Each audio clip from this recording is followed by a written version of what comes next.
News first channel ಹಾಗೂ ಡಿಜಿಟಲ್ನಲ್ಲಿ ಜಾಹೀರಾತು ನೀಡಲು ಈ ನಂಬರ್ಗೆ ಸಂಪರ್ಕಿಸಿ. ಇಂಡಿಯಾ ಫಸ್ಟ್ಗೆ ಸ್ವಾಗತ. ನಾನು ವಿದ್ಯಶ್ರೀ. ಜಾತಿ ಕಿಡಿ ರಾಜ್ಯದೆಲ್ಲೆಡೆ ಧಗಧಗಿಸ್ತಾ ಇದೆ. ಸಮಾಜ ಒಡೆಯುವಂತಹ ದುಸ್ಸಾಹಸ ಅನ್ನೋ ಮಾತು ಸದ್ದು ಮಾಡ್ತಿದೆ.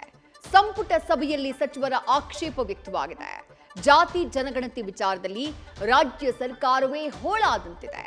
ಸೋಮವಾರ ಸಮೀಕ್ಷೆ ನಡೆಯುತ್ತೋ ಇಲ್ವೋ ಅನ್ನುವಂಥ ಗೊಂದಲ ಮೂಡಿದೆ. ಕುರುಬ ಸಮುದಾಯವನ್ನ ಪರಿಶಿಷ್ಟ ಪಂಗಡಕ್ಕೆ ಸೇರ್ಪಡೆಗೆ ಚಿಂತನೆಗೆ ವಾಲ್ಮೀಕಿ ಸಮುದಾಯ ಸಿಡಿದೆದ್ದಿದೆ. ರಾಜನಹಳ್ಳಿಯ ಮಠದಲ್ಲಿ ನಡೆದಂತಹ ಸಭೆ ಗಲಾಟೆಗೆ ಕಾರಣವಾಗ್ಬಿಟ್ಟಿದೆ.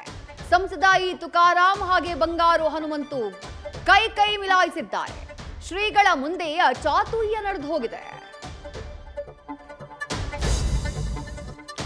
ರಾಹುಲ್ ಗಾಂಧಿ ಮತ್ತೊಂದು ಮತಚೋರಿಯ ಬಾಂಬ್ ಸಿಡಿಸಿದ್ದಾರೆ. ಆಳಂದ ಕ್ಷೇತ್ರದಲ್ಲಿ ಮತಗಳ್ಳತನ ನಡೆದಿದೆ ಎಂಬ ಆಟೋಮ್ ಬಾಂಬ್ ಹಾಕಿದ್ದಾರೆ. ಸಾವಿರಾರು ಮತಗಳನ್ನ ಡಿಲೀಟ್ ಮಾಡಿರುವ ಆರೋಪ ಮಾಡಿದ್ದಾರೆ. ಎಐಸಿಸಿ ನಾಯಕನ ಮಾತಿಗೆ ಡಿಕೆಶಿ ಆದಿಯಾಗಿ ಕೈ ಸಚಿವರು ಶಾಸಕರು ಧ್ವನಿಗೂಡಿಸಿದ್ದಾರೆ. ಧರ್ಮಸ್ಥಳದ ಬಂಗ್ಲಗುಡ್ಡದಲ್ಲಿ ಬುರುಡೆ ಮಹಜರು ಕಾರ್ಯ ಚುರುಕನ್ನ ಪಡೆದಿದೆ. ಅವಶೇಷ ಸಿಕ್ಕ ಸ್ಥಳಗಳಲ್ಲಿ ಮಾರ್ಕಿಂಗ್ ವೇಳೆ 2 ಬುರುಡೆ ಪತ್ತೆಯಾಗಿದೆ. ಕೊಡಗಿನ ಯುಬಿ ಅಯ್ಯಪ್ಪ ಅನ್ನುವವರ ಅಸ್ಥಿ ಪಂಜರ ಇದು ಅನ್ನುವಂತಹ ಶಂಕೆ ವ್ಯಕ್ತವಾಗಿದೆ. ಸುಜಾತ ಭಟ್ ಹೇಳಿಕೆ ಮೇಲೂ ಎಸ್ಐಟಿ ತನಿಖೆ ಮಾಡ್ತಾ ಇದೆ.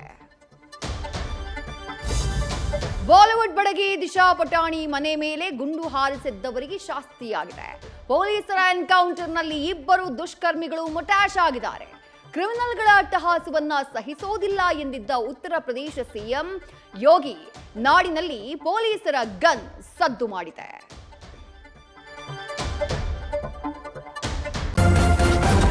ನ್ಯೂಸ್ ಫಸ್ಟ್ ನಿರ್ಭೀತಿಯಿಂದ ನಿಮ್ಮ ಪರವಾಗಿ.